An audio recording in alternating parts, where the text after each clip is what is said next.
परमेश्वर के तीन भाग हैं, परमेश्वर पिता, परमेश्वर पुत्र और परमेश्वर पवित्र आत्मा। और ये तीनों एक हैं, सच्चा और जीवित परमेश्वर। सब तीनों अलग अलग हैं, फिर भी ये तीनों एक हैं।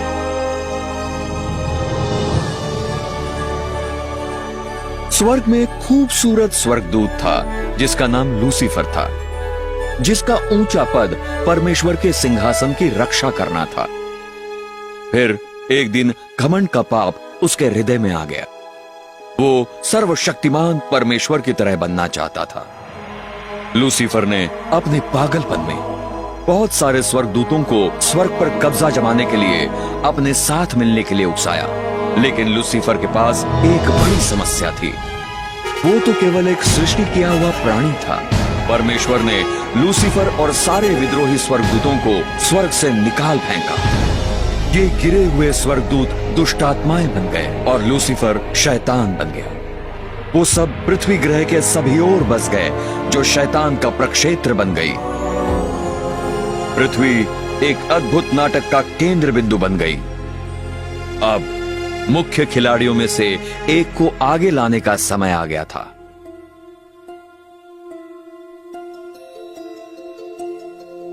परमेश्वर ने कहा, आओ हम मनुष्य को अपने स्वरूप में बनाएं, अपनी समानता में, और उन्हें समस्त पृथ्वी पर प्रभुत्व दें। इसलिए परमेश्वर ने मनुष्य को अपनी स्वयं की प्रतिमा में बनाया। परमेश्वर की प्रतिमा में उसने उसे बनाया, नर और नारी उसने उन्हें बनाया। और प्रभु परमेश्वर ने पृथ्वी की धूल से मनुष्य की रचना की और उसके नथुनों में जीवन की सांस फूंकी, और मनुष्य एक जीवित प्राणी बन गया। आदम सिद्ध था और सर्वदा जीने के लिए बनाया गया था, लेकिन शैतान बहुत क्रोधित था।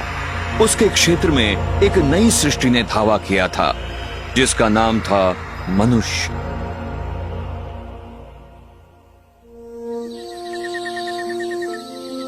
आदम खूबसूरत अदन के बगीचे में रहता था और उसने परमेश्वर पुत्र के द्वारा सृजे हुए सभी पशुओं को नाम दिए। आदम परमेश्वर के साथ मेल में चला और प्रभु ने उसे सभी जीवित प्राणियों पर शासन दिया। परंतु शैतान आदम से नफरत करता था और उसे मरा हुआ देखना चाहता था। और प्रभु परमेश्वर ने मनुष्य को आज्ञा देते हुए कहा, बगीचे के हर वृक्ष का फल तू स्वतंत्रता से खा सकता है, परंतु अच्छे और बुरे के ज्ञान के वृक्ष से तू उससे नहीं खाएगा, क्योंकि जिस दिन तू उसमें से खाएगा तू सचमुच मारा जाएगा। और प्रभु परमेश्वर ने कहा, मनुष्य का अकेला होना अच्छा नहीं है, मैं उसके लिए एक सहायक बनाऊंगा। इसलिए प्रभु ने आदम की पसलियों में से एक से हव्वा की रचना की। बगीचे में उनका जीवन सचमुच स्वर्ग था।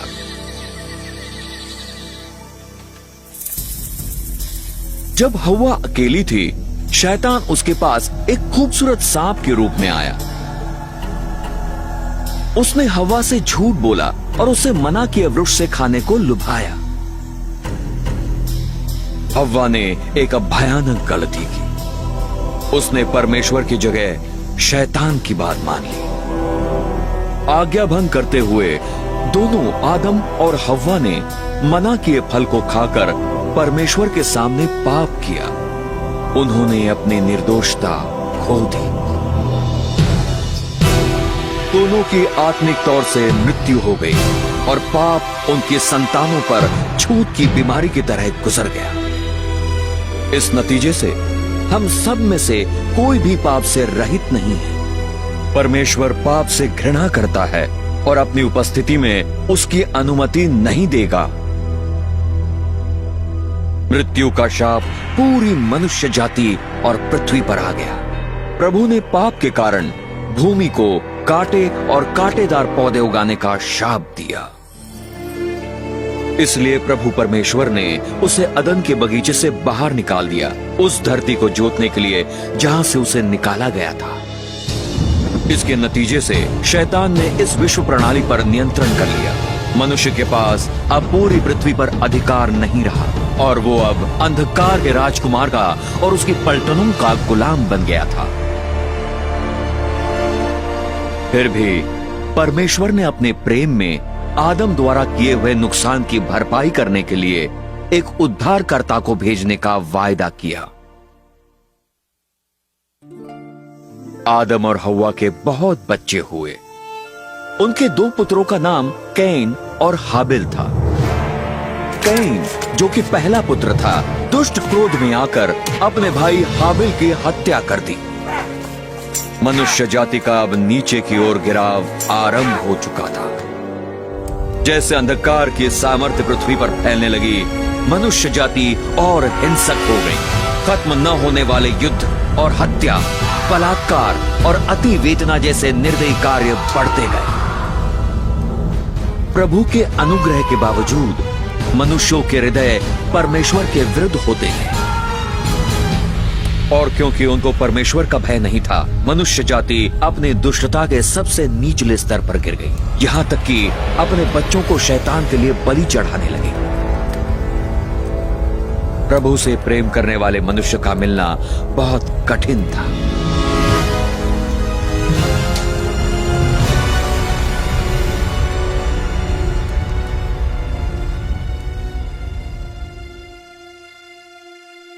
लेकिन एक मनुष्य था, एक विश्वास का मनुष्य, जिसका नाम था अब्राहम। वो परमेश्वर का मित्र था। प्रभु ने अब्राहम को एक पुत्र से आशीषित किया जब उसकी पत्नी 90 वर्ष की थी। वो एक चमत्कारी जन्म था। उस वंश से परमेश्वर के चुने हुए लोग आए, इज़राइल की संतान। जैसे समय बीता, इज़राइल की संतान मिस्रियों के गुलाम बन गए और उन्होंने कठोर दासत्व में 400 वर्षों तक कष्ट उठाया। परमेश्वर ने उनकी मदद के लिए पुकार सुनी। वो उनसे प्रेम करता था और चाहता था कि वो सब उसकी सेवा करें, इसलिए उसने उनको एक उद्धारक भेजा। उसका नाम था मूसा। उसने परमेश्वर का संदेश पृथ्वी के सबसे शक्तिशाली मनुष्य, मिस्र के शासक, सामर्थी फिरौन को दिया। मूसा प्रभु के लिए बोला और पुकारा, मेरे लोगों को जाने दे। लेकिन फिरौन ने इनकार कर दिया। इसलिए परमेश्वर ने फिरौन को हार मानने पर मजबूर करने के लिए मिस्र के विरुद्ध विपत्तियां भेजी। परमेश्वर ने सारे पानी को लहू में बदल दिया। मछलियां मर गई और नदी से दुर्गंध आने लगी। मिस्र के लोग क्रोध में पागल हो रहे थे। वो सब पूरे देश में पानी नहीं पी पा रहे थे। फिर भी फिरौन नहीं हिला। उसके बाद दूसरी विपत्तियां आई। मेंढकों ने जमीन ढक ली, उनके मवेशी मर गए और धूल जुओं में बदल गई। मिस्र के लोग भयभीत थे। फिर भी फिरौन का हृदय कठोर होता गया। फिर प्रभु ने मिस्र के लोगों को एक और विपत्ति भेजी, मनुष्य और पशु पर फोड़े। इसके बाद एक और तकलीफ आई। ओले आग में मिले हुए जो पूरे देश में गिरे और उनकी फसल को तबाह कर दिया। मिस्र देश बर्बादी में था।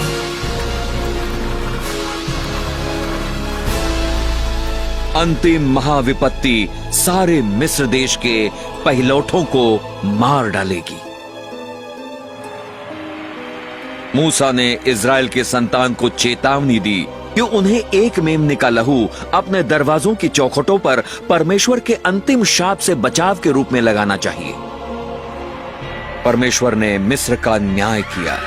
आधी रात को वह विनाशक के साथ पहिलौठों को मारते हुए देश से गुजरा।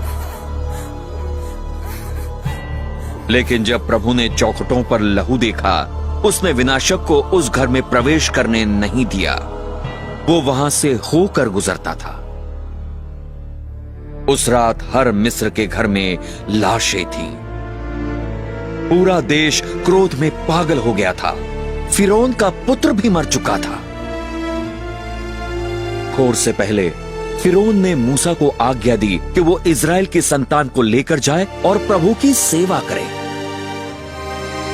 तो परमेश्वर के सामर्थी हाथ के नीचे वो निकल पड़े।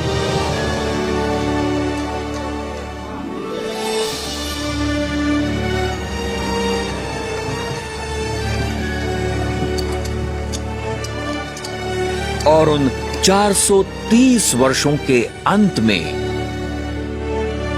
ठीक उसी दिन ऐसा हुआ कि प्रभु के सारे जन मिस्र देश से निकल आए। वो रात प्रभु के निमित्त मानने के योग्य है, उन्हें मिस्र देश से बाहर लाने के लिए। फिरौन ने उन्हें रोकने की एक अंतिम कोशिश की, लेकिन परमेश्वर ने लाल समुद्र खोल दिया और मूसा और इजराइल की संतान को भागने दिया। फिर प्रभु ने समुद्र फिरौन की सेना पर डालकर उनको तबाह कर दिया।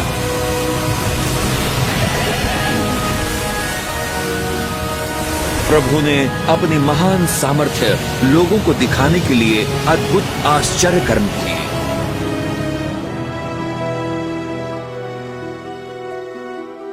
परमेश्वर ने फिर अपने लोगों को नियम दिए, 10 आज्ञाएं, उनको पाप से बचाने के लिए और उनका जीवन में मार्गदर्शन करने के लिए।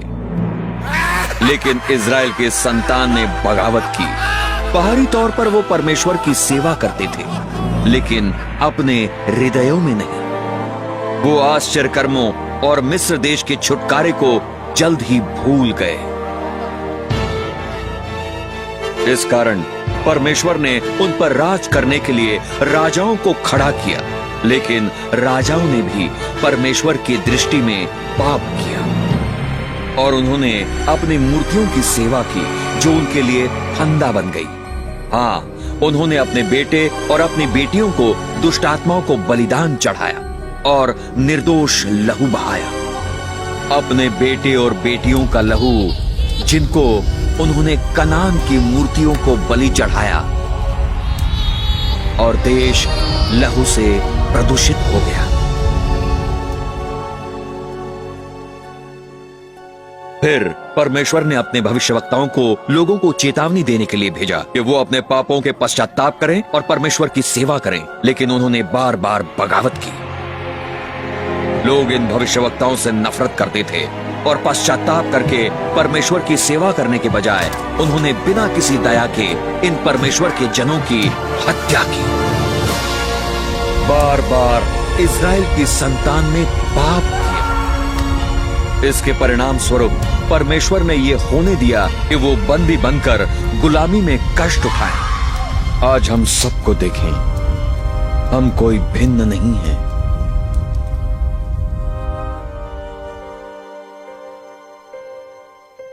पूरा संसार झूठे लोगों, चोरों, हत्यारों और व्यभिचारियों से भरा है। हमें प्रतिशोध बहुत पसंद है।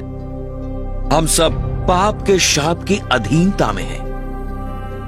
पवित्र शास्त्र ऐलान करता है, क्योंकि सबने पाप किया है और परमेश्वर की महिमा से रहित है। आइए देखते हैं कि एक पापी के मरने के बाद उसका क्या होता है। ये मनुष्य सोचता था कि इसके पास सब कुछ था।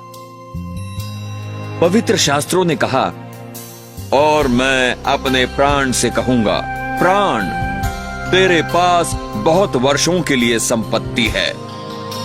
चैन कर, खा, पी और सुख से रह। परंतु परमेश्वर ने उससे कहा, हे मूर्ख, इसी रात तेरा प्राण तुझसे ले लिया जाएगा। मनुष्यों का एक बार मरना और उसके बाद न्याय होना नियुक्त है, लेकिन हम सब अशुद्ध वस्तु की तरह हैं और हमारी धार्मिकताएं मैले चिथड़ों के समान है और हम सब पत्ते की तरह मुरझा जाते हैं और हमारे अधर्म के कामों ने हमें वायु की तरह उड़ा दिया है। एक क्रोधित परमेश्वर के हाथों में पड़ना एक डरावनी बात है।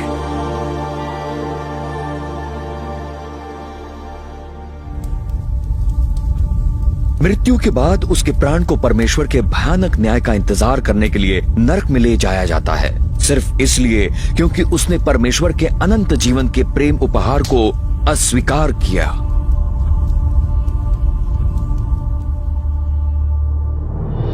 समय आ रहा है, उसे परमेश्वर के न्याय का महान और भयानक दिन कहते हैं, जब सारे जो अपने पापों में मरे हुओं को प्रभु यीशु मसीह के सामने न्याय के लिए उपस्थित होना होगा। परमेश्वर का वचन कहता है, और मैंने एक बड़ा सफेद सिंहासन देखा और उस पर जो बैठा था, जिसके चेहरे से धरती और स्वर्ग भाग गए और उनके लिए कोई स्थान न मिला।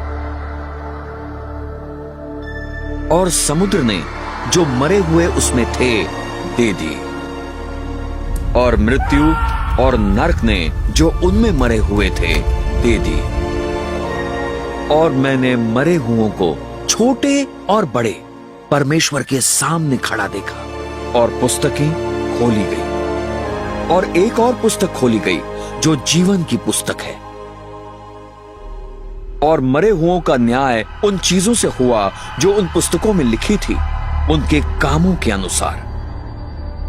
हर निकम्मा शब्द जो मनुष्य कहेंगे, वो उसका न्याय के दिन लेखा देंगे। जब वो पूरा होगा, परमेश्वर एक स्वर्गदूत से जीवन की पुस्तक खोलकर देखने को कहेगा कि आपका नाम उसमें है या नहीं।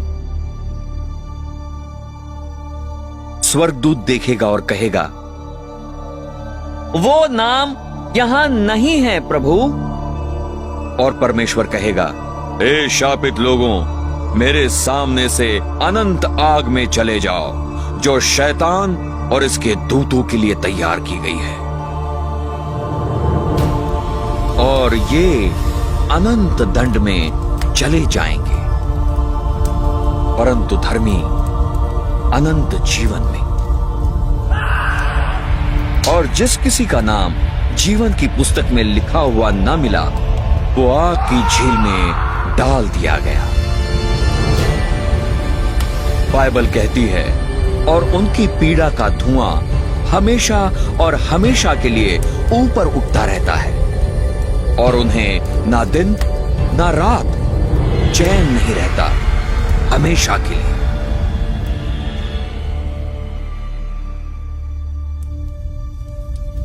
लेकिन परमेश्वर ने अपने महान प्रेम में एक मार्ग तैयार किया, जिससे आप इस भयानक स्थान से बच सकते हैं। वो नहीं चाहता कि कोई नाश हो, बल्कि ये कि सभी पश्चाताप करें। परमेश्वर आपसे प्रेम करता है और चाहता है कि आप उसके साथ स्वर्ग में रहें, और उसने आपके वहां जाने और नरक से बचने के लिए एक मार्ग बनाया है। और वो मार्ग वायदे के अनुसार आने वाले मुक्तिदाता के द्वारा है।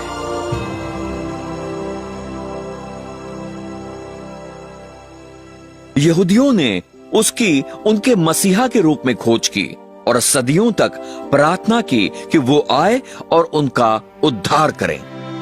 लगभग मसीह के जन्म से 769 वर्ष पूर्व भविष्यवक्ता यशायाह ने इस्राएल देश से कहा, इसलिए प्रभु तुम्हें खुद चिन्ह देगा। देखो, एक कुंवारी गर्भवती होगी और एक पुत्र जनेगी, और नाम इम्मानुएल होगा, जिसका मतलब है परमेश्वर हमारे साथ है। शैतान को भविष्यवाणी समझ में आई। उस समय से इस्राएल की हर कुंवारी पर ध्यानपूर्वक नजर रखी गई। वर्षों बाद मसीहा के जन्म से पहले इस्राएल फिर एक बार एक विदेशी सत्ता के नीचे गुलामी में था। इस बार वो शक्तिशाली रोमी साम्राज्य था। रोम ने यहूदियों पर कोई दया नहीं दिखाई। यह अंधकारपूर्ण समय था जब परमेश्वर के उद्धार की महान योजना प्रारंभ हुई।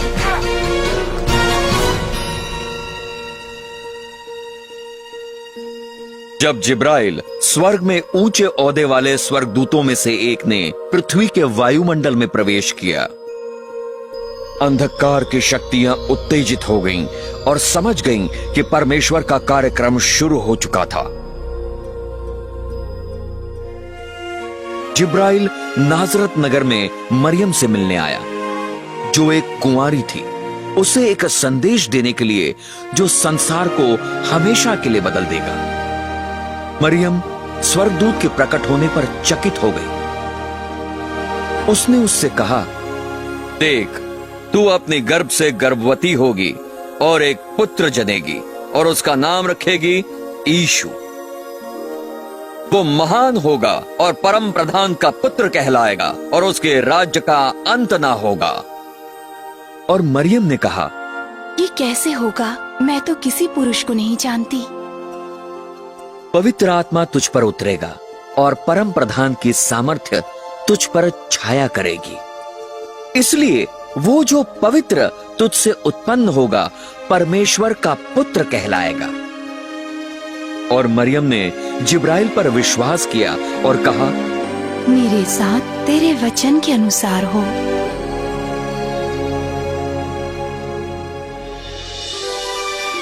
यीशु स्वर्ग की महिमा छोड़ता है अपना उद्देश्य शुरू करने के लिए। गंतव्य नासरत। पवित्र आत्मा कुंवारी मरियम पर छाया करता है और वो गर्भवती होती है। उसके शरीर में संसार का सृष्टिकर्ता एक शिशु के रूप में परिवर्तित हो रहा है। देर बाद मरियम का उसकी बड़ी चचेरी बहन, जो 6 महीनों से गर्भवती थी, मिलने का मार्गदर्शन हुआ। जब इलीशिबा ने मरियम का अभिनंदन सुना, उसकी गर्भ में शिशु उछला और वो पवित्र आत्मा से परिपूर्ण हो गई। इलीशिबा के बच्चे का जन्म होगा यूहन्ना बपतिस्मा देने वाला। और इलीशिबा ने कहा, स्त्रियों में तू धन्य है और धन्य है तेरी गर्भ का फल। मरियम की यूसुफ के साथ मंगनी हो चुकी थी, परंतु अब वो बच्चे के साथ गर्भवती थी और यहूदी कानून किसी भी कन्या जो विवाह से पहले गर्भवती हो जाए उसके लिए मृत्यु की मांग करता था। ये मरियम के लिए एक मुख्य समस्या थी। ऋषियों के पीछे शैतान चाहता था कि मरियम की पथराव से मृत्यु हो ताकि बच्चे की हत्या हो जाए, परंतु यूसुफ मरियम से प्रेम करता था और नहीं चाहता था कि वो जनता में एक उदाहरण बने। वो उसकी सुरक्षा के लिए भयभीत था और विवाह को चुपचाप स्थगित कर देने की योजना बनाई। प्रभु का स्वर्गदूत यूसुफ के स्वप्न में प्रकट हुआ और कहा, तू अपने पत्नी मरियम को अपने यहाँ लाने से मत डर, क्योंकि जो उसकी गर्भ में है वो पवित्र आत्मा की ओर से है और वो एक पुत्र जनेगी और तू उसका नाम यीशु रखना, क्योंकि वो उसके लोगों का उनके पापों से उद्धार करेगा। फिर यूसुफ और मरियम का नासरत नगर में विवाह हुआ।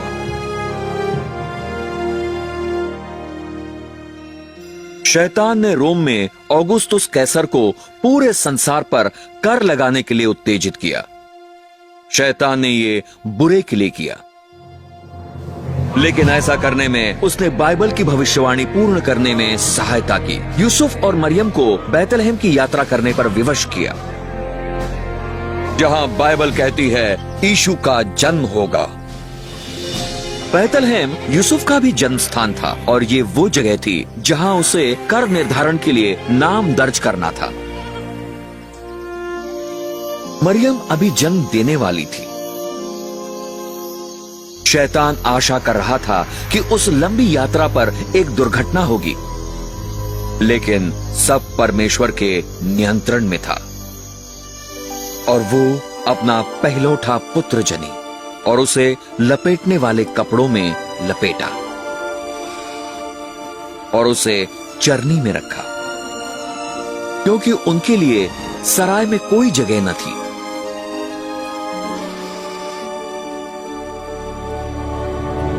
उस रात गडरिये अपनी भेड़ों की पास के मैदान में रखवाली कर रहे थे।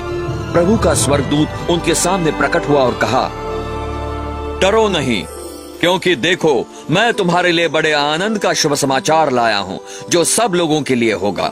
क्योंकि आज दाऊद के नगर में तुम्हारे लिए एक उद्धारकर्ता जन्मा है, जो मसीह प्रभु है। और एकाएक उस स्वर्गदूत के साथ स्वर्गीय झुंड का समूह परमेश्वर की स्तुति करने लगा। ये अधीन तबेला वो जगह थी जहां ब्रह्मांड का सृष्टिकर्ता जन्मा था। बाइबल कहती है वो संसार में था और संसार उसके द्वारा बनाया गया था और संसार ने उसको नहीं जाना।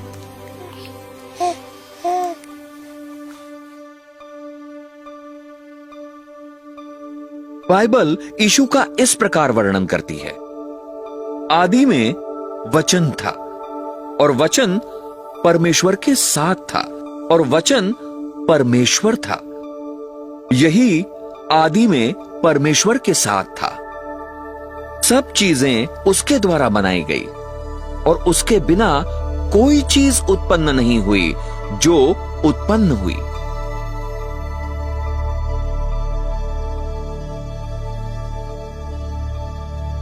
और जब बच्चे के खतना के 8 दिन पूरे हुए, उसका नाम यीशु रखा गया, जो नाम उसके गर्भ में गर्भधारण से पहले स्वर्गदूत द्वारा दिया गया था।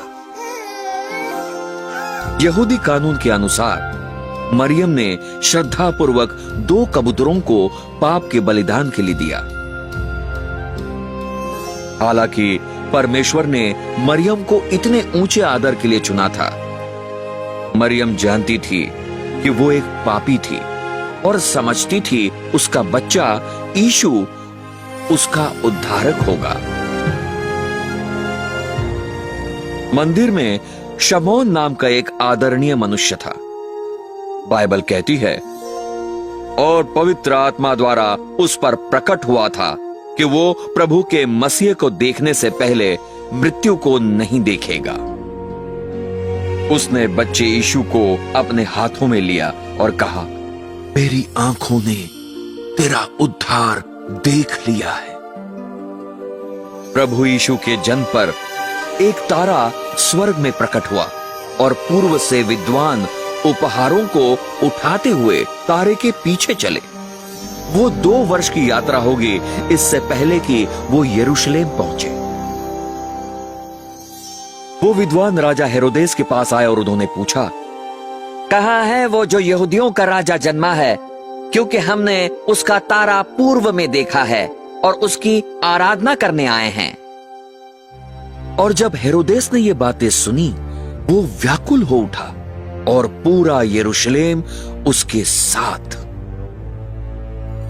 और जब उसने लोगों के सारे मुख्य याजकों और शास्त्रियों को एक साथ इकट्ठा किया, उसने उनसे पूछा कि मसीह का जन्म कहां होना चाहिए, और उन्होंने उससे कहा, यहूदिया के बैथलेहम में।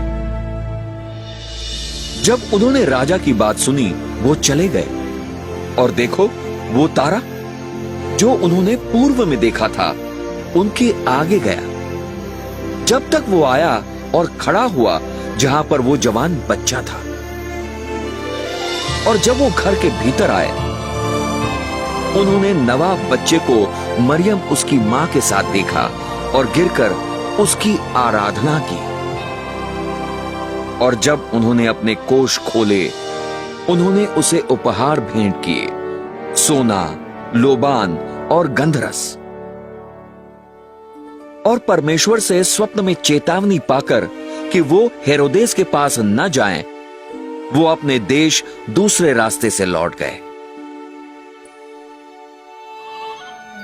और जब वो चले गए, देखो, प्रभु का स्वर्गदूत यूसुफ के स्वप्न में प्रकट हुआ और कहा, उठ और छोटे बालक और उसकी माता को लेकर मिस्र को भाग जा, और जब तक मैं तुझसे न कहूं तब तक वहीं पर रहना, क्योंकि हेरोदेस जवान बालक को ढूंढेगा ताकि वो उसे मार सके। जब वो उठा, उसने छोटे बालक और उसकी माता को रात में लिया और मिस्र में चला गया। तब हेरोदेस, जब उसने देखा कि विद्वानों ने उसके साथ धोखा किया था, अत्यंत क्रोध से भर गया और लोगों को भेजकर बैतलहम और आसपास के स्थानों के सारे बच्चों को मरवा डाला जो 2 वर्ष या कम की आयु के थे, उस समय हिसाब से जो उसने विद्वानों से बड़े ध्यान से पूछताछ की थी। तब वो वचन पूरा हुआ जो यिर्मयाह भविष्यवक्ता द्वारा कहा गया था, जो इस प्रकार था। रामा में एक आवाज सुनाई देती, विलाप और रोने की और बड़े शोक की। राहेल अपने बच्चों के लिए रो रही है और शांत ना होगी क्योंकि वो नहीं है। हालांकि बेकसूरों की बड़ी मात्रा में हत्या हुई थी, परमेश्वर इनके कीमती छोटे प्राणों को स्वर्ग ले गया।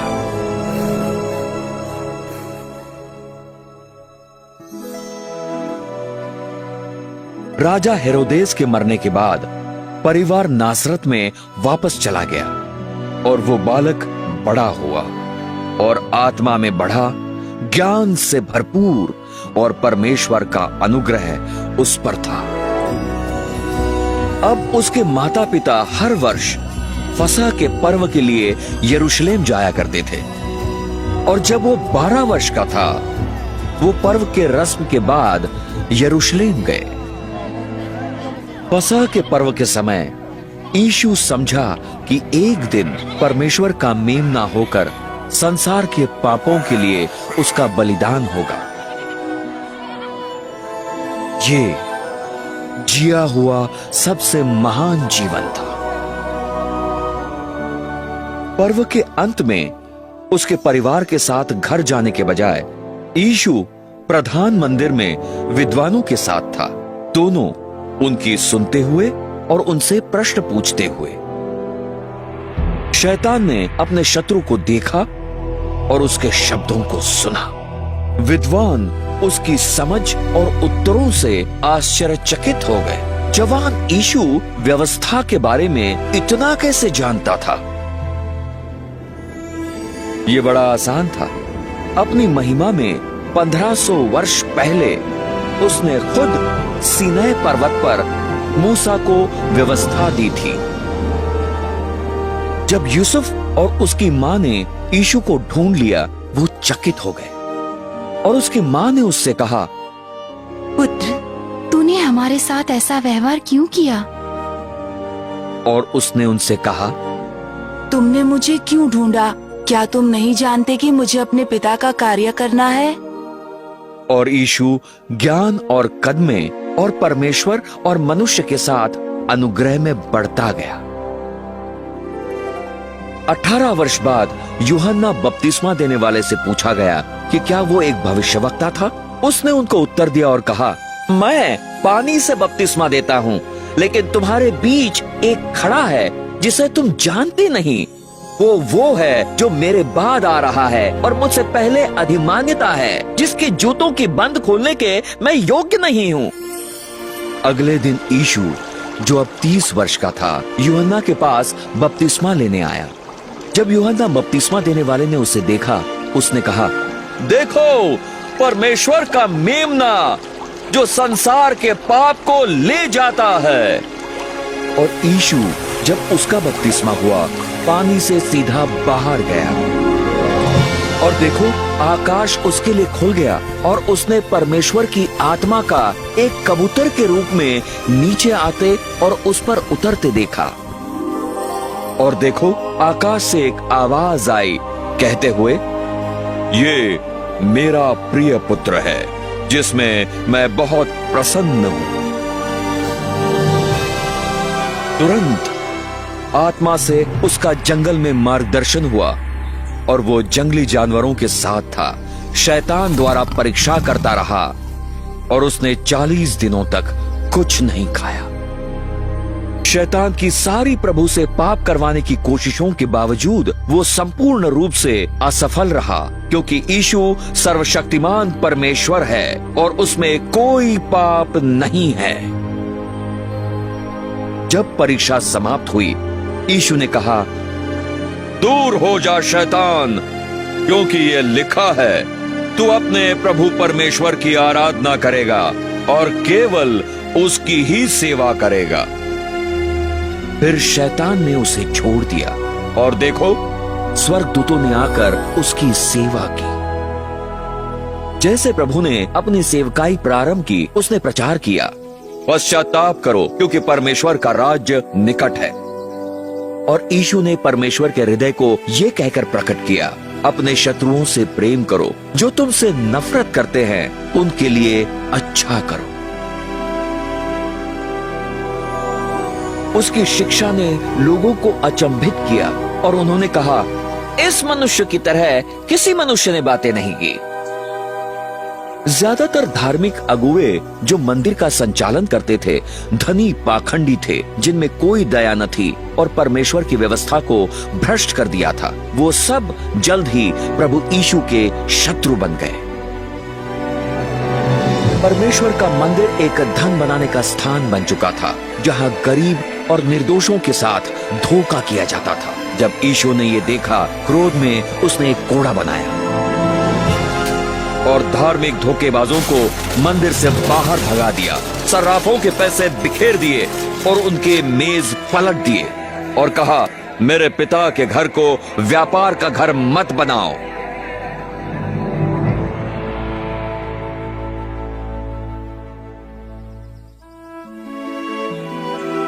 यीशु महान आश्चर्यकर्मी था। बाइबल कहती है, देखो, वहां एक कोढ़ी आया और उसकी आराधना करते हुए कहा, प्रभु, यदि तू चाहे तो मुझे शुद्ध कर सकता है। और यीशु ने अपना हाथ आगे किया और उसे छुआ, कहते हुए, मैं चाहता हूं तू शुद्ध हो जा। और तुरंत ही उसका कोढ़ शुद्ध हो गया।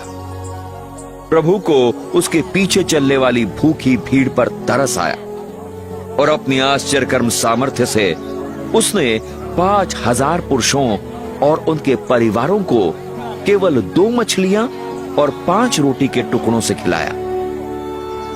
और यीशु आगे गया और उसने एक बड़ी भीड़ को देखा और उसे उन पर तरस आया और उसने उनके रोगियों को चंगा किया।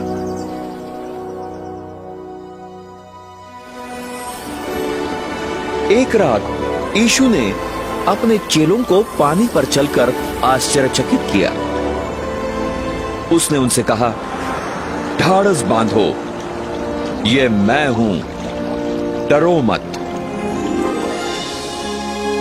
सारी सृष्टि ने परमेश्वर के पुत्र की आज्ञा मानी। यीशु ने ऐलान किया, मैं पुनरुत्थान और जीवन हूं। वो जो मुझ पर विश्वास करता है, यद्यपि वो मरा हो, फिर भी वो जिएगा। अपनी सामर्थ्य के प्रदर्शन में वो लाजर की कब्र के पास आया, जो 4 दिनों से मरा हुआ था। और यीशु ऊंची आवाज में चीखा, लाजर निकल आ। और वो जो मर गया था, कफन से हाथ और पांव में बंधे हुए निकल आया। और ये समाचार सब जगह फैल गया कि यीशु मरे हुओं को भी जीवित कर सकता है। जब संध्या हुई, वो उसके पास बहुत लोगों को लाए जिनमें दुष्ट आत्माएं थी, और उसने आत्माओं को अपने वचन से निकाला और उनके सारे रोगियों को चंगा किया। आम लोग यीशु की प्रशंसा करते थे। उसका सबसे बड़ा विरोध धार्मिक अगुओं से आया। उन्होंने उस पर दोष लगाया, कहते हुए उसकी सामर्थ्य शैतान से आई है। लेकिन यीशु ने उनसे कहा, तुम सब तुम्हारे पिता शैतान के हो और अपने पिता की लालसाओं को तुम पूरा करोगे। वो आदि से हत्यारा था और सत्य में कभी नहीं रहा, क्योंकि उसमें कोई सत्य नहीं है। जब वो झूठ बोलता है, वो खुद का स्वभाव बोलता है, क्योंकि वो एक झूठा है और झूठ का पिता है। और क्योंकि मैं तुमसे सत्य कहता हूं, तुम सब मुझ पर विश्वास नहीं करते। पर्दे के पीछे शैतान इसमें बहुत उलझा हुआ था। लेकिन आपको जानना चाहिए कि इससे पहले कि शैतान किसी के विरुद्ध बढ़े, उसे पहले स्वर्ग के परमेश्वर पिता से अनुमति लेनी होती है। और इसलिए बाइबल की भविष्यवाणी पूरी करने के लिए परमेश्वर ने शैतान को प्रभु यीशु पर आक्रमण करने की अनुमति दी। बाद में प्रभु के धार्मिक विरोधियों ने उसको फंसाने की कोशिश की, ये पूछकर क्या कैसर को कर देना उचित है या नहीं। लेकिन यीशु ने उनकी दुष्टता को समझा और कहा, तुम सब मुझे क्यों परखते हो कपटियों? मुझे वो दिनार दिखाओ। और वो उसके पास एक दिनार लाए और उसने उनसे कहा, ये छाप और नाम किसके हैं? उन्होंने उससे कहा, कैसर के। फिर उसने उनसे कहा, इसलिए जो चीजें कैसर की हैं, वो कैसर को दो, और परमेश्वर को जो चीजें परमेश्वर की हैं। जब उन्होंने ये शब्द सुने, उन्होंने अचंभा किया और उसे छोड़ा और अपने रास्ते चले गए। यीशु ने फरीसियों की असलियत खोल दी जब उसने कहा, तुम पर हाय शास्त्रियों और फरीसियों, कपटियों, तुम सब चूना फेरी कब्र के समान हो, जो बाहर से तो सुंदर दिखाई देती हैं, परंतु भीतर मुर्दों की हड्डियां और सब प्रकार की मलिनता से भरी है। हे सांपों, हे करेतों के बच्चों, तुम सब नरक के दंड से कैसे बचोगे?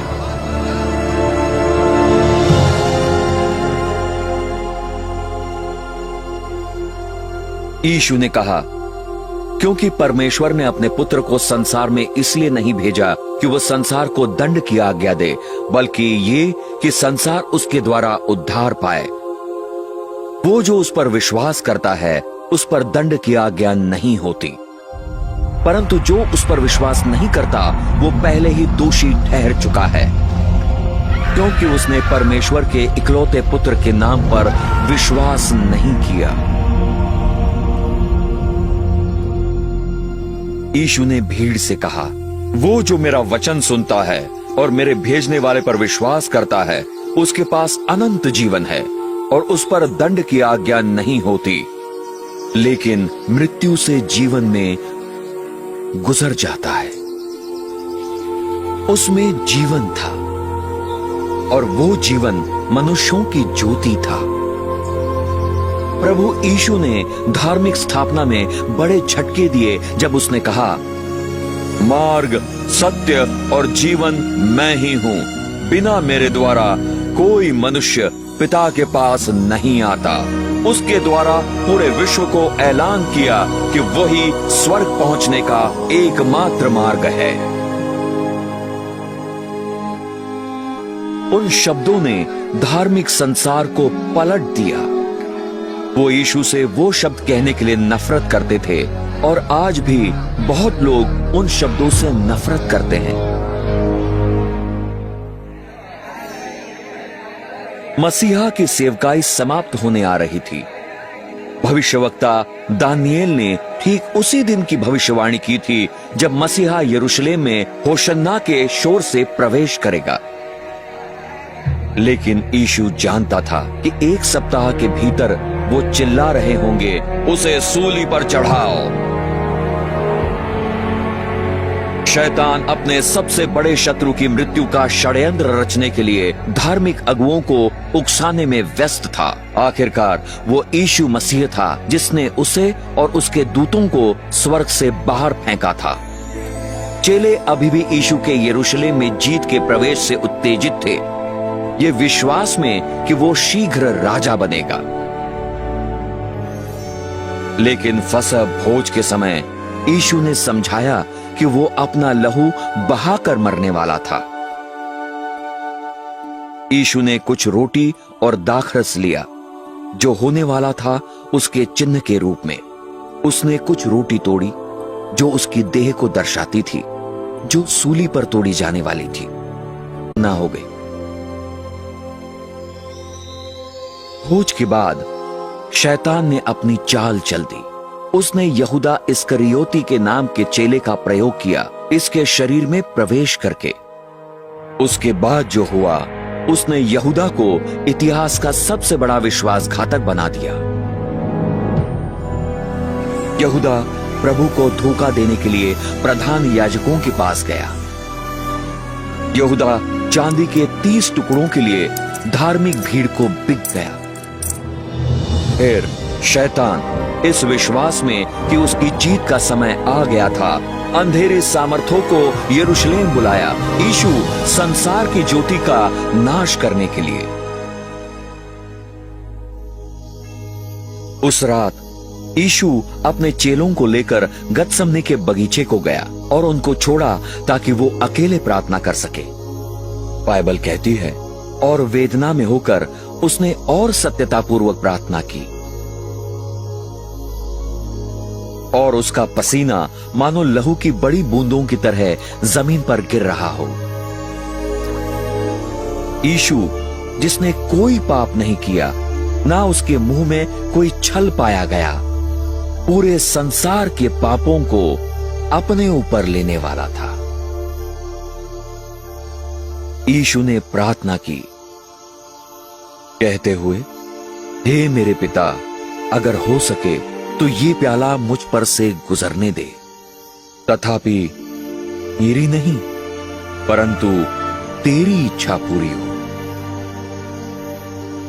देखो, वो घड़ी आ पहुंची है और मनुष्य का पुत्र पापियों के हाथों में धोखे से पकड़वाया जाता है।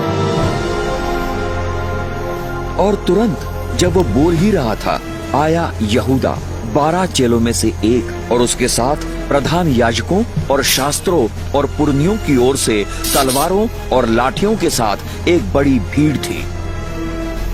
यहूदा ने उन्हें एक चिन्ह दिया, कहते हुए, जिसे मैं चूम लूं वो वही है, उसे जल्द पकड़ लेना। यीशु ने उससे कहा, यहूदा, तू मनुष्य के पुत्र को एक चुम्बन से धोखा देता है? तब वो सब आए और हाथ उस पर रखे और उसे पकड़ लिया। और देखो, उनमें से एक जो यीशु के साथ था, अपना हाथ बढ़ाकर अपनी तलवार निकाल दी और महायाजक के दास का कान उड़ा दिया। लेकिन यीशु ने उसके कान को छुआ और उसे चंगा किया और उन सब से कहा कि अपनी तलवार को उसके म्यान में रख ले, क्योंकि सब जो तलवार चलाएंगे तलवार से नष्ट होंगे। यीशु ने उन्हें याद दिलाया कि वो स्वर्ग में अपने पिता से प्रार्थना कर सकता था और वो उसे बचाने के लिए स्वर्गदूतों की 12 पलटन से अधिक दे सकता था। वो 72,000 स्वर्गदूतों से भी अधिक होगा। लेकिन यीशु ने स्वर्गदूतों को उसकी रक्षा नहीं करने दी, क्योंकि उसे पवित्र शास्त्र की पूर्ति के लिए सूली पर चढ़ाया जाना था और उसे गिरफ्तार किया गया। शैतान प्रसन्न हो उठा। उसका मुख्य शत्रु रक्षाहीन था और शैतान के प्रतिशोध का समय आ गया था। और जिन्होंने यीशु को पकड़ा, उसे काइफा नामक महायाजक के पास ले गए, जहां शास्त्री और पुरनिये इकट्ठा हुए थे। अब प्रधान याजक, पुरनिये और सारी महासभा यीशु को मार डालने के लिए झूठी गवाहियों की खोज में थे। उन्होंने यीशु से यह प्रश्न पूछा, क्या तू मसीहा है, परम धन्य का पुत्र? यीशु ने कहा, मैं हूं। तब महायाजक ने अपने वस्त्र फाड़े, कहते हुए, इसने परमेश्वर की निंदा की है, हमें और गवाहों की क्या आवश्यकता है? देखो, अब तुम सब ने इसकी निंदा सुनी है, तुम सब क्या सोचते हो? उन्होंने जवाब दिया और कहा, वो मृत्यु योग्य दोषी है।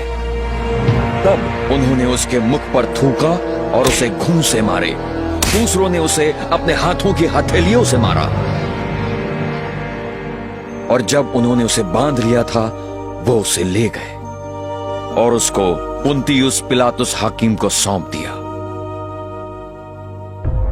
और जब उस पर प्रधान याजकों और पुरनियों द्वारा इल्जाम लगाया गया, उसने कोई जवाब नहीं दिया। इस घटना ने एक और भविष्यवाणी को पूरा किया। वो सताया गया और उसे पीड़ित किया गया, फिर भी इसने अपना मुंह न खोला। वो एक वध के मेमने की तरह लाया गया, और जैसे एक भेड़ अपने कतरने वाले के सामने गूंगी रहती है, वैसे ही उसने अपना मुंह न खोला। और पिलातुस ने उससे पूछा, क्या तू यहूदियों का राजा है? और उत्तर देते हुए उसने कहा, तू आप ही वो कह रहा है। आरोपों को सुनने के बाद पिलातुस राजनैतिक तौर पर फंस गया था। भय में उसने इसमें से निकलने का रास्ता सोचा, और पिलातुस ने प्रधान याजकों और लोगों से कहा, मैं इस मनुष्य में कोई दोष नहीं पाता हूं।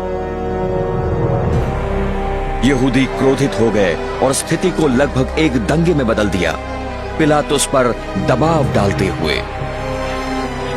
ये एक खास यहूदी पर्व का दिन था, और पिलातुस जानता था कि इस समय एक कैदी को छोड़ना एक रस्म थी। पिलातुस चाहता था कि यीशु छूट जाए, और सिपाहियों ने लोगों के सामने बरअब्बा नाम के एक हत्यारे को लाया।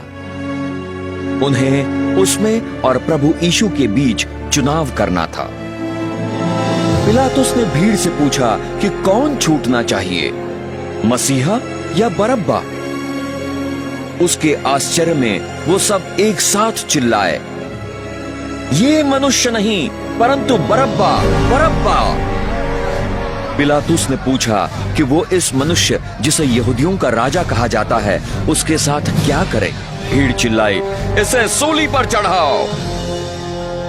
पिलातुस ने यीशु में मृत्यु के लायक कुछ नहीं पाया। उसने सोचा कि यदि वो यीशु को कोड़े लगवाए, इससे भीड़ खुश होगी और वो उसे छोड़ सके। इसलिए यीशु सिपाहियों द्वारा कोड़े लगवाने के लिए ले जाया गया, परंतु यीशु स्थिति के पूर्ण नियंत्रण में था। सूली पर चढ़ाए जाने का हर कदम स्वर्ग में परमेश्वर पिता, परमेश्वर पुत्र और परमेश्वर पवित्र आत्मा द्वारा पृथ्वी के बनने से भी पहले योजनाबद्ध तरीके से बनाया गया था। उन्होंने उद्धारकर्ता के हाथों को ऊपर एक बड़े लकड़ी के टुकड़े से बांध दिया और उसे कोड़े लगाए। यह भविष्यवाणी पूरी करते हुए, मैंने अपनी पीठ मारने वालों को दे दी। यीशु के पास उनको रोकने की सामर्थ्य थी, लेकिन उसने अपनी इच्छा से उन्हें यह करने दिया। चमड़े के कोड़े में अक्सर फौलाद के टुकड़े और नुकीली हड्डियां लगी होती थी।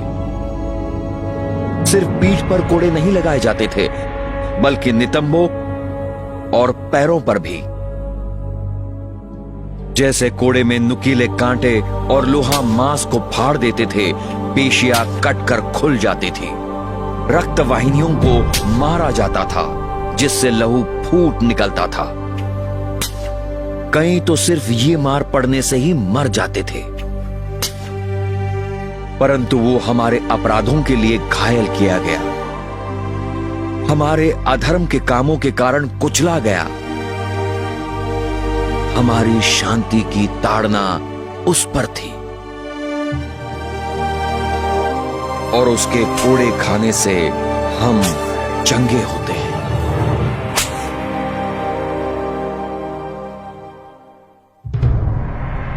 याद है आपको, जब परमेश्वर ने पृथ्वी को पाप के कारण कांटों से शापित किया था, सिपाहियों ने एक जहरीले कांटों का ताज बनाया और उसके सिर पर निचोड़ दिया, जिससे बहुत पीड़ा, सूजन और लहू का बहना उत्पन्न हुआ। यीशु हमारे लिए पाप का बलिदान बनने वाला था। कांटों का ताज पाप की भयानकता को दर्शाता है। और उन्होंने उसके वस्त्र फाड़ दिए और उस पर एक बैंगनी रंग का चोला डाल दिया। उन्होंने इसके दाहिने हाथ में एक सरकंडा डाल दिया, अपना घुटना उसके सामने झुकाया और उसका ठट्टा उड़ाते हुए कहा, जय हो यहूदियों का राजा। हर सिपाही ने यीशु को चेहरे में बिना दया के अपने घूंसों से मारा और उसे उसके सिर पर सरकंडे से ठोका। उन्होंने परमेश्वर के मेमने पर थूका, ये पवित्र शास्त्र पूरा करते हुए। मैंने अपना चेहरा शर्म और थूकने से नहीं छिपाया। वो तुच्छ जाना जाता है और मनुष्यों का त्यागा हुआ है, एक दुखों का मनुष्य और संताप से जाना पहचाना हुआ। यीशु को हाकिम पुन्तियुस पिलातुस के पास लौटाया गया, जिसने अभिमान से कहा कि केवल उसी के पास यीशु को सूली पर चढ़ाने या छोड़ने का अधिकार था। लेकिन प्रभु ने उसे उत्तर दिया, तेरे पास मेरे विरुद्ध कोई अधिकार नहीं हो सकता, छोड़, तुझे वो ऊपर से दिया जाए। यीशु ने पहले कहा था, मैं अपने प्राण देता हूं ताकि मैं उसे फिर से ले लूं। कोई मनुष्य मुझसे वो नहीं लेता है, परंतु मैं उसे स्वयं दे देता हूं। तब से पिलातुस ने यीशु को छुड़ाने का तरीका ढूंढा, परंतु यहूदियों ने कहा, अगर तू इस मनुष्य को जाने देता है, तू कैसर का मित्र नहीं है। जो कोई अपने आप को राजा बनाता है, कैसर के विरुद्ध बोलता है। शैतान ने भीड़ के मनोभाव को यीशु के लिए पूरी नफरत के रूप में उकसाया। शैतान को विश्वास था कि स्थिति उसके पूरे नियंत्रण में थी, ऐसा न था। अनजाने में शैतान एक कठपुतली था जो परमेश्वर के हाथों में आता जा रहा था। उसे बिल्कुल अंदाजा नहीं था कि उसके काम बाइबल की भविष्यवाणी को पूरा कर रहे थे। अंतिम बार पिलातुस ने कहा, देखो तुम्हारा राजा। प्रधान याजक ने कहा, हमारा कैसर के सिवाय कोई राजा नहीं है। शोर मचाती भीड़ चिल्लाती रही, उसे सूली पर चढ़ाओ, उसे सूली पर चढ़ाओ। जब पिलातुस ने देखा कि स्थिति उसके नियंत्रण से बाहर हो चुकी है, उसने पानी लिया और भीड़ के सामने अपने हाथों को धो लिया, ये कहते हुए, मैं इस सच्चे व्यक्ति के लहू के लिए निर्दोष हूं। फिर सब लोगों ने जवाब दिया और कहा, उसका लहू हम पर और हमारे बच्चों पर हो। परमेश्वर ने उनको उनके शब्दों पर ले लिया और वो तब से दुख उठा रहे हैं। फिर पिलातुस ने यीशु को सूली पर चढ़ाने के लिए दे दिया और वो इसे ले गए। उसका मांस धागों की तरह लटका हुआ 45 किलो की सूली उठाने को कहा जाता है, लगभग 595 मीटर दूर मरने के स्थान तक, गुलगाथा। खुरदरी लकड़ी उसके उधड़ी हुई पीठ में घुस गई। अब तक वो निर्जलित तो हो ही चुका था। चमत्कार यह था कि वो अभी भी जीवित था। एक और भविष्यवाणी पूरी हुई। निश्चय ही उसने हमारे संतापों को सहा और हमारे दुखों को उठाया, तो भी हमने उसे परमेश्वर का मारा, कूटा और पीड़ित हुआ समझा। एक और भविष्यवाणी पूरी हुई। मैंने अपनी पीठ मारने वालों को दे दी और मेरी गालें उनको जिन्होंने मेरे बाल उखाड़ दिए। मैंने अपना चेहरा शर्म और थूकने से नहीं छिपाया।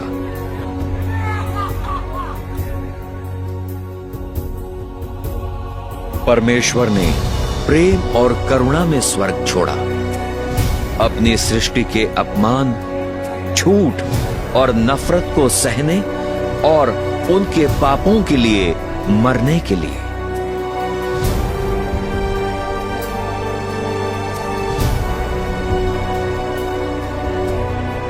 स्वर्गदूतों ने भय के साथ देखा।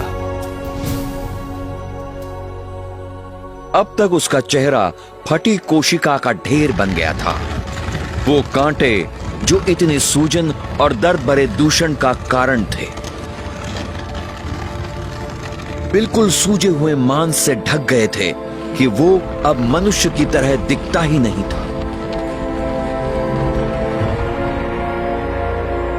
ये होने से सदियों पहले से ही भजन संहिता लिखने वाले ने प्रभु यीशु के बारे में ये शब्दों की भविष्यवाणी की थी।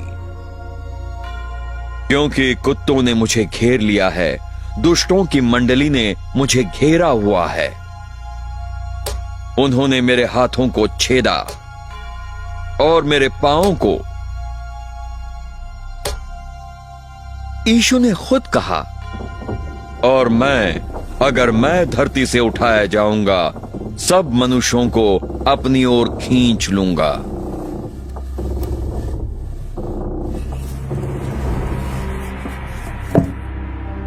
इससे बड़ा प्रेम किसी मनुष्य के पास नहीं कि एक मनुष्य अपने मित्रों के लिए अपने प्राण दे। और उसके साथ उन्होंने 2 चोरों को सूली पर चढ़ाया, एक उसके दाहिनी ओर और दूसरा उसके बाईं ओर। और पवित्र शास्त्र की पूर्ति हुई जो कहता है, वो अपराधियों के संग गिना गया। सिपाहियों ने प्रभु के कपड़ों के लिए पंची डाली। नम्र यीशु को पूरी दुनिया को देखने के लिए कपड़े फाड़कर नंगा कर नीचा दिखाया गया। यीशु ने अपने अत्याचारियों की ओर देखा और प्रार्थना की, पिता, इन्हें क्षमा कर, क्योंकि ये नहीं जानते वे क्या कर रहे हैं। देखने वालों ने कहा, बचा अपने आप को और सूली से नीचे आ। उसी तरह प्रधान याजकों ने शास्त्रियों के साथ आपस में ठट्टा उड़ाते कहा, उसने दूसरों को बचाया, वो खुद को नहीं बचा सकता। मसीह इज़राइल का राजा सूली से अभी उतरे ताकि हम देख सकें और विश्वास कर सकें।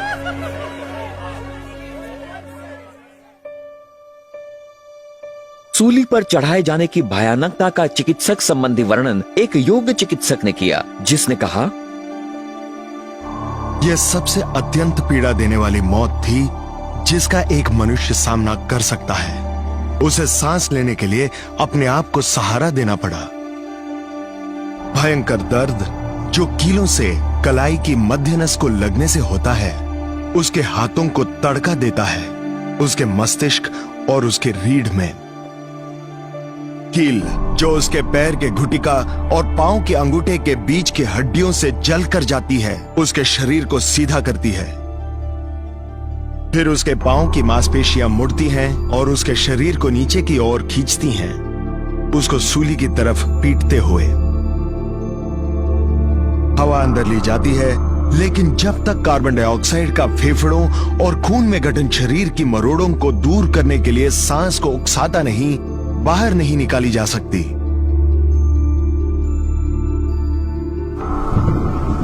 थकान, झटके, निर्जलीकरण और लकवा पीड़ित को नाश कर देते हैं।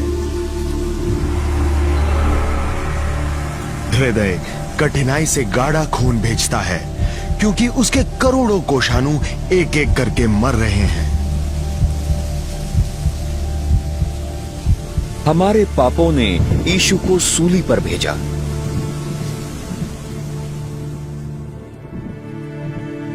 जैसे बहुत से लोग तुझ पर चकित हुए, क्योंकि उसका चेहरा किसी भी मनुष्य से अधिक बिगड़ा हुआ था और उसका रूप मनुष्यों के पुत्रों से भी अधिक।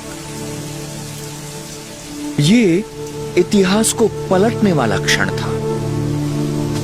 इस दिन की तरह कोई दिन नहीं हुआ था,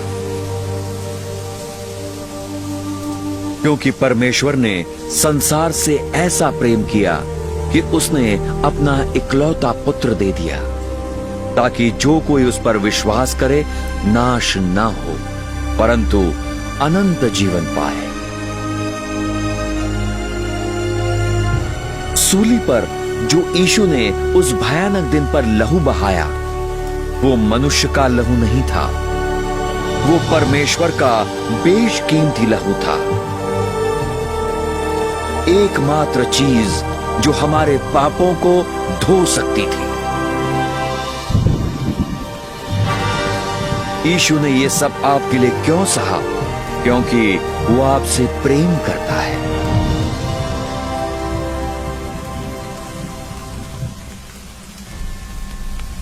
आसमान काला हो गया क्योंकि परमेश्वर पिता पाप पर नहीं देख सकता था। यीशु ने मनुष्य जाति का पाप अपने ऊपर ले लिया, जिसमें हर बुरे विचार और काम शामिल थे, और क्रूर सूली पर भयानक कीमत चुकाई। और यीशु चीखा, मेरे परमेश्वर, तूने मुझे क्यों त्याग दिया है? देखो परमेश्वर का मेमना जो संसार के पाप को ले जाता है। उसके मरने के ठीक पहले प्रभु चीखा, वो पूरा हुआ। हमें बचाने के लिए सारा काम पूरा हो चुका था।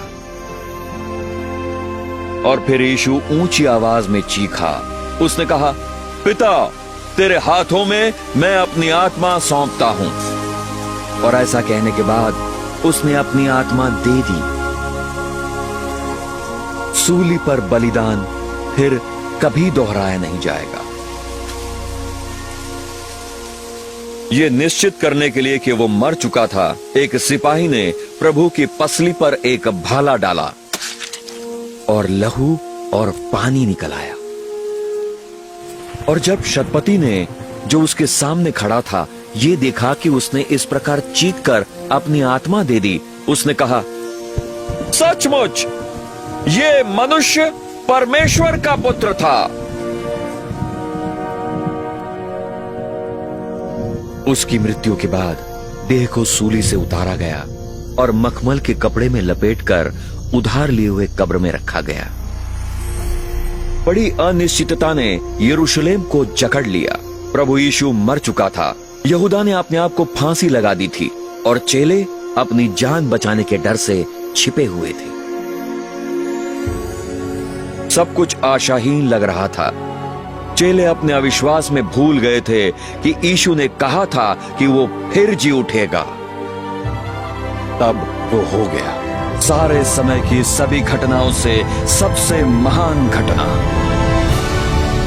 कब्र में 3 दिनों बाद परमेश्वर की महिमा फूट निकल आई और सूली पर चढ़ाया हुआ संसार को अनंत जीवन की आशा देते हुए फिर मरे हुओं में से जी उठा। प्रभु यीशु ने पाप, मृत्यु और नरक पर महान विजय में ऐलान किया, मैं अल्फा और ओमेगा हूं, आदि और अंत हूं मैं। प्रभु कहता है, जो है और जो था और जो आने वाला है।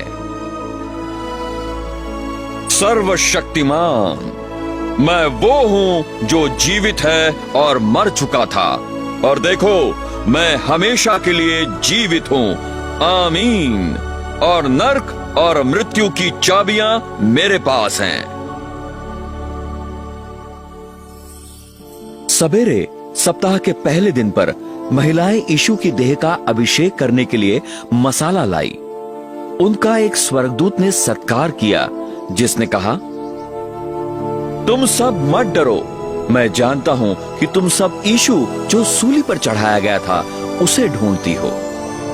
वो यहां नहीं है, वो अपने वचनानुसार जीवित है। जल्दी जाओ और उसके चेलों से कहो।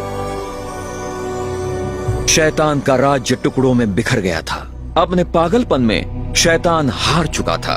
एक पुनर्जीवित मसीह का मतलब था शैतान के दिनों की गिनती शुरू हो चुकी थी। शैतान ने सर्वशक्तिमान परमेश्वर की शक्ति को कम समझा। अगर उसे यह पता होता, वो कभी प्रभु को सूली पर नहीं चढ़ाता। पुनर्जीवित यीशु 500 गवाहों द्वारा देखा गया। उसके चेले बहुत आनंदित हुए। प्रभु ने उनको ये सीधी आज्ञा दी, जाओ तुम सब पूरे संसार में और हर प्राणियों को सुसमाचार प्रचार करो।